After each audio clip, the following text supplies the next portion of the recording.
बिस्मिल्लाहिर्रहमानिर्रहीम। आज व्यूअर्स हम पढ़ेंगे कि पाकिस्तान एयरफोर्स में भर्ती होने के लिए उसका बेसिक क्राइटेरिया क्या है और उसमें किस किस्म के टेस्ट में आपको अपीयर होना पड़ता है। तो आज हम इसके बारे में थोड़ी तफसील से बात करेंगे। सबसे पहले हम आते हैं जनरल ड्यूटीज पायलट, जिसे हम जीडीपी भी कहते हैं। तो अगर आपने एयरफोर्स में एज अ पायलट इनरोलमेंट करनी है या भर्ती होना है तो उसके लिए जो बेसिक क्राइटेरिया है वो ये है कि आपकी एज जो है वो 16 से 22 साल तक होनी चाहिए। पाकिस्तान के रहने वाले होंगे आप, होने चाहिए। आपका जो शादी शुदा का स्टेटस है वो आप सिंगल होने चाहिए, मीन्स कि आपकी शादी नहीं होनी चाहिए। मीन्स ये इसका मतलब ये है कि आपकी अभी तक शादी ना हुई हो, ठीक है। उसके अलावा आपकी हाइट जो है वो 163 सेंटीमीटर, ये ऑलमोस्ट आपकी 5 फुट जो है और 4 इंच है वो आपकी बनती है, ठीक है। तो 5 फुट 4 इंच अगर किसी की है तो वो अप्लाई कर सकता है। दूसरा इसके लिए खास नोट है कि आपके पास अपना नेशनल आइडेंटिटी कार्ड का होना जरूरी है, ठीक है। अगर आपकी उम्र 18 साल से कम है तो आपके पास फॉर्म बे का होना बहुत जरूरी है, ठीक है जी। और जिन हजरात के पास, कुछ कैंडिडेट्स ऐसे होते हैं जिनके पास पाकिस्तान की शहरियत भी होती है और फॉरेन की भी होती है, ठीक है। तो उन्हें कोई ना कोई एक मतलब, और स्पेशली फॉरेन नेशनलिटी जो है वो छोड़नी पड़ेगी, ठीक है। अगर वो पीएफ को ज्वाइन करना चाहते हैं और उनके पास 2 नेशनलिटीज हैं, मीन्स के वो पाकिस्तानी भी हैं और सपोज ब्रिटिश का भी उनके पास कार्ड है, ठीक है। और इसके अलावा किसी और मुल्क की भी हो सकती है। तो पीएफ ज्वाइन करने से पहले आपको जो फॉरेन नेशनलिटी है वो छोड़नी पड़ेगी, ठीक है। उसके अलावा कैंडिडेट्स जितने भी अप्लाई करते हैं उनमें एफएससी में, ठीक है, पाकिस्तान में एफएससी भी है और इसके अलावा और भी मैं आपको बताऊंगा ओ लेवल या, ठीक है। इसमें आपके कम से कम 60% जो है वो मार्क ओवरऑल होने चाहिए। आपकी एफएससी जो वो प्री इंजीनियरिंग के साथ भी हो सकती है, प्री मेडिकल के साथ भी हो सकती है और कुछ कंप्यूटर साइंस के साथ करते हैं उनके साथ भी हो सकती है। या फिर एफएससी में आपका सब्जेक्ट फिजिक्स लाजमी हो और उसके अलावा उसके साथ कोई और 2 सब्जेक्ट जैसे स्टैटिस्टिक्स, मैथ, कंप्यूटर साइंस या बायोलॉजी। तो इनमें कोई भी 2 सब्जेक्ट्स फिजिक्स के साथ कोई भी हो सकते हैं। उसके अलावा तीसरी जो है वो ए लेवल आपने किया होना चाहिए और उसमें फिजिक्स, मैथ या फिर बायोलॉजी, यानी फिजिक्स जरूरी है, उसके साथ चाहे मैथ हो चाहे बायोलॉजी हो तो आप उसमें अपीयर हो सकते हैं। तो ये बेसिक क्राइटेरिया है जनरल ड्यूटी पायलट्स के बारे में, ठीक है। आखिर में हम टेस्ट के बारे में पढ़ेंगे कि आप जनरल ड्यूटी में अप्लाई कर रहे हैं तो आपने कौन कौन से टेस्ट आपको देने पड़ेंगे। तो व्यूअर्स थोड़ा सा इंतजार करें, हम इसके बारे में पढ़ के आगे हम आपको बताएंगे। नेक्स्ट है एरोनॉटिकल इंजीनियरिंग। एरोनॉटिकल इंजीनियरिंग में भी आपकी उम्र जो है वो 16 से 22 साल होनी चाहिए। आपको पाकिस्तान का शहरी होना चाहिए और शादीशुदा आपको नहीं होना चाहिए। हाइट कम से कम 5 फुट 4 इंच और कैंडिडेट्स जो है वो मैट्रिक में फर्स्ट डिवीजन हो और एफएससी दोनों पार्ट में 65% एग्रीगेट्स आपके मार्क्स हो। एफएससी आपकी प्री इंजीनियरिंग के साथ हो और उसमें आपने केमिस्ट्री का सब्जेक्ट जरूर पढ़ा हो, ठीक है। या फिर आप ए लेवल जो है अगर आपने किया हुआ है तो उसमें फिजिक्स, मैथ और केमिस्ट्री होना जरूरी है, ठीक है। और जो कैंडिडेट्स सीएई के लिए, कॉलेज ऑफ एरोनॉटिकल इंजीनियरिंग, और उनका बैकग्राउंड ये है कि उन्होंने पहले ओ और ए लेवल जो है वो पढ़ा हुआ है तो उसका इक्विवेलेंट सर्टिफिकेट के ये जनाब हम हमारी जो ओ लेवल या ए लेवल है ये एफएससी के बराबर है तो वो आप जमा कराएंगे, ठीक है। उसके अलावा कैंडिडेट्स ने लाजमी फिजिक्स, केमिस्ट्री, मैथमेटिक्स, बायोलॉजी या फिर कंप्यूटर साइंस ओ लेवल में पढ़े होने चाहिए। तो तब आप एरोनॉटिकल इंजीनियरिंग के लिए आप अप्लाई कर सकते हैं। इसके लिए हम आपको टेस्ट बताएंगे कि अगर आपने इसमें अप्लाई किया तो कौन से टेस्ट आपको देने पड़ेंगे। उसके बाद आ जाती है एयर डिफेंस। एयर डिफेंस कहते हैं कि जितना भी हमारे जहाज हवा में होते हैं उनको गाइड करना, उनको कंट्रोल करना या फिर बाहर से कोई भी एयर में अगर इंटरप्शन होती है तो उसको चेक करना और हमारी फजाई हदूद की निगरानी करना, ये एयर डिफेंस का जो रोल है वो उनके साथ कोऑर्डिनेशन, उनके साथ गाइडेंस, सारा कुछ ये एयर डिफेंस वाले करते हैं। जितने भी हमारा रडार सिस्टम लगा हुआ है ये तमाम एयर डिफेंस के अंडर आता है। तो व्यूअर्स, इसमें भी एज आपकी 16 से 22 साल होनी चाहिए और इसमें सिर्फ मेल अभी तक जो है वो अप्लाई कर सकते हैं, फीमेल अप्लाई नहीं कर सकती। हाइट इसमें वही 5 फुट 4 इंच तक है। कैंडिडेट्स एफएससी में कम से कम 60% मार्क के साथ पास किया हो। एफएससी आपकी प्री इंजीनियरिंग भी हो सकती है, प्री मेडिकल भी हो सकती है और कंप्यूटर साइंस भी हो सकती है। इसके अलावा एफएससी में फिजिक्स के साथ आपके कोई 2 सब्जेक्ट स्टैटिस्टिक्स, मैथ या कंप्यूटर साइंस या बायोलॉजी का होना चाहिए। और या फिर ए लेवल आपने किया हो फिजिक्स के साथ, मैथ के साथ और बायो के साथ। या फिर ओ लेवल अगर आपने किया तो उसमें 5 सब्जेक्ट्स का होना जरूरी है, जिसमें आप ए, मैथ, फिजिक्स और स्टैटिस्टिक्स, कंप्यूटर साइंस या बायोलॉजी होने चाहिए। नेक्स्ट है हमारा इंजीनियरिंग ब्रांच। ठीक है, इंजीनियरिंग ब्रांच में से मेल अप्लाई कर सकते हैं। इसकी उम्र जो है वो 18 से 30 साल है और मैरिटल स्टेटस इसमें यानी आपका शादीशुदा, चाहे आप शादीशुदा हैं या नहीं हैं, दोनों अप्लाई कर सकते हैं। और इसमें जो डिग्री है वो कम से कम आपके पास बीई और बैचलर ऑफ इंजीनियरिंग या फिर आपके पास बीएससी की 4 साल डिग्री होनी चाहिए और उसमें कम से कम सीजीपीए आपका 2.5 होना चाहिए आउट ऑफ 4। ठीक है, जिसका तकरीबन 62.5% मार्क्स बनते हैं आपके एनुअल सिस्टम में, चाहे वो पाकिस्तान का कोई स्कूल है या फॉरेन यूनिवर्सिटी का है। लेकिन शर्त यह है कि अगर कोई फॉरेन यूनिवर्सिटी है तो वह एचईसी से रिकॉग्नाइज्ड होनी चाहिए। अगर एचईसी उसको रिकॉग्नाइज नहीं करती तो वो यूनिवर्सिटी आपकी या उस यूनिवर्सिटी की डिग्री आपकी एक्सेप्टेबल नहीं होगी।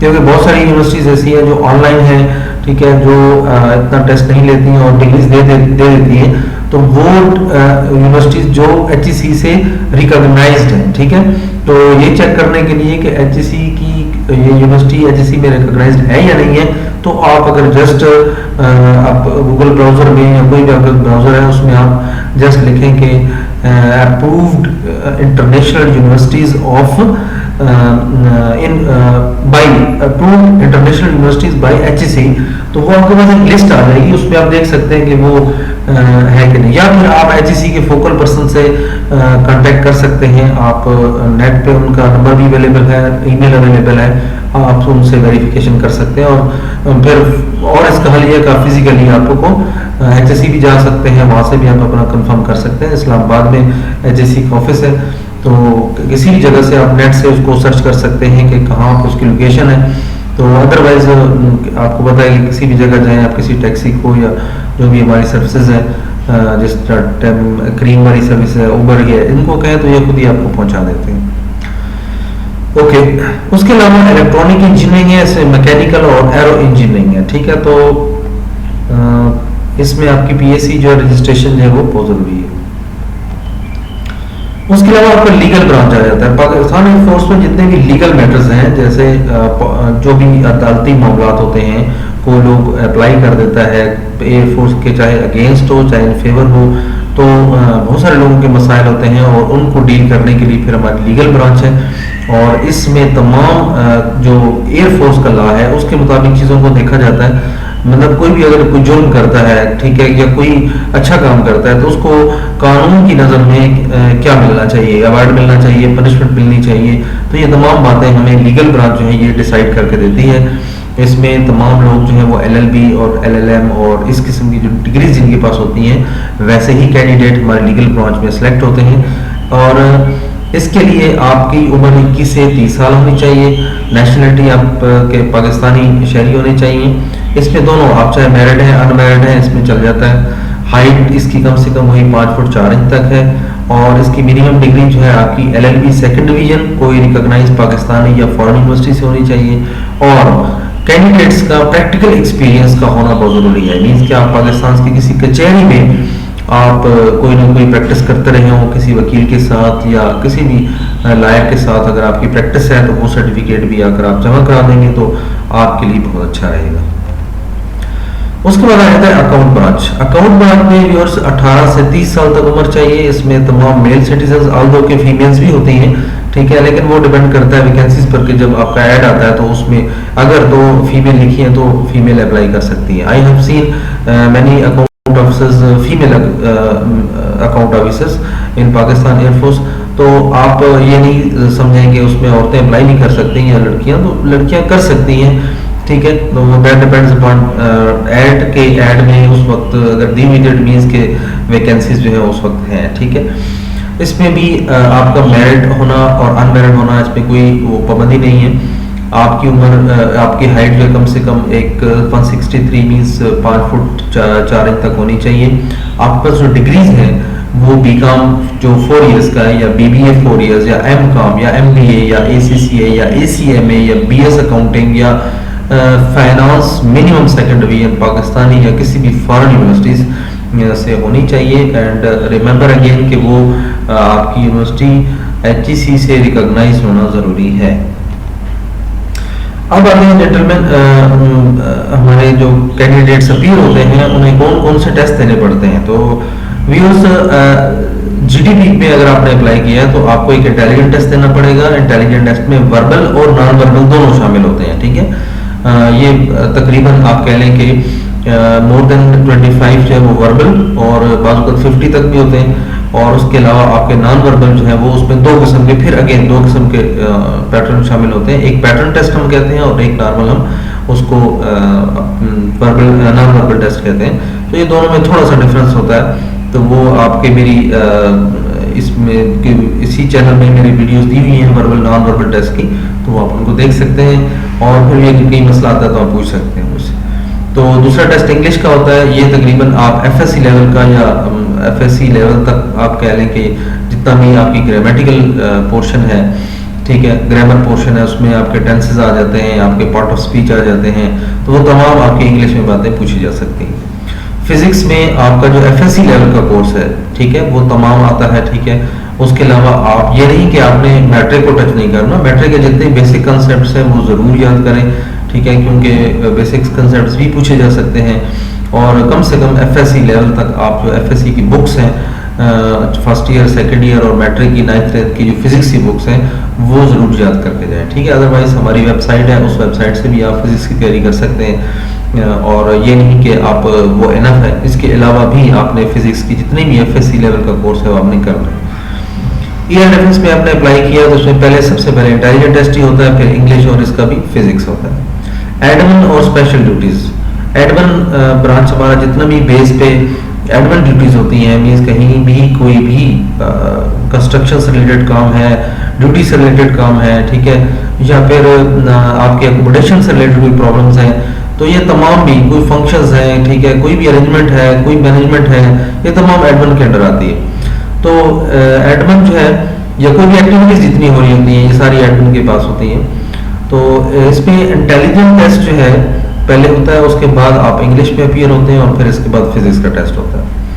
एरोनॉटिकल इंजीनियरिंग में आपका सबसे इंटेलिजेंट टेस्ट पहले होता है, फिर इंग्लिश, फिर फिजिक्स, और इसमें मैथमेटिक्स का टेस्ट जो है वो एडवांस एक एक्स्ट्रा होता है। तो व्यूअर्स याद रखें कि आप किसी भी एक टेस्ट में अगर आप फेल होते हैं तो वो आपका पूरा जो टेस्ट है वो फेल कंसिडर किया जाता है और आप नेक्स्ट आगे प्रोसीड करने के एलिजिबल नहीं होते। इसके अलावा एजुकेशन ब्रांच है, अकाउंट ब्रांच है, इंजीनियरिंग ब्रांच है, इंफॉर्मेशन टेक्नोलॉजी से आईटी ब्रांच हम कहते हैं, ठीक है। और इसमें आप सबसे पहले इंटेलिजेंट टेस्ट देते हैं और ये क्लियर करने के बाद फिर जो आपका रेलिवेंट सब्जेक्ट है, जैसे अगर मैं कहता हूँ एजुकेशन में अप्लाई किया हुआ है, तो एजुकेशन में भी जब वैकेंसीज आती हैं तो एजुकेशन में वो पूछते हैं कि आपने इंग्लिश में अप्लाई करना है, फिजिक्स में अप्लाई करना है, मैथमेटिक्स में अप्लाई करना है, ठीक है। तो वैकेंसीज मेंशन होती हैं ऐड में। तो अगर आप सपोज फिजिक्स में अप्लाई कर रहे हैं तो आपके पास इंटेलिजेंट टेस्ट के बाद आपका फिजिक्स का टेस्ट होगा, और अगर आप इंग्लिश में अप्लाई कर रहे हैं तो जाहिर है इंटेलिजेंट टेस्ट के बाद आपका इंग्लिश का पेपर होगा, ठीक है। तो इसी तरह हर सब्जेक्ट, जिस सब्जेक्ट में आप अप्लाई करेंगे उसी सब्जेक्ट का आपका पेपर होगा। अकाउंट का अगर है तो इंटेलिजेंट टेस्ट के बाद अकाउंट से रिलेटेड आपका एक पेपर होगा, इंजीनियरिंग से रिलेटेड, इस तरह इंफॉर्मेशन टेक्नोलॉजी का पेपर, टोटली वो कंप्यूटर से रिलेटेड आपका पेपर होगा, ठीक है। तो ये भी वो टेस्ट है जो आप एयरफोर्स में इन ब्रांचेस में अगर आप अप्लाई करते हैं तो आपको इन टेस्ट में से गुजरना पड़ेगा। ओके व्यूअर्स, बहुत शुक्रिया। होपफुली कि आपको ये पता चल गया होगा कि कौन से टेस्ट होते हैं किस ब्रांच के लिए, ठीक है, और इसकी तैयारी कहाँ से करनी है। हमारी वेबसाइट्स पे भी इसकी मौजूद है, ठीक है, आप तैयारी कर सकते हैं, एक्सेस ले सकते हैं मुझसे।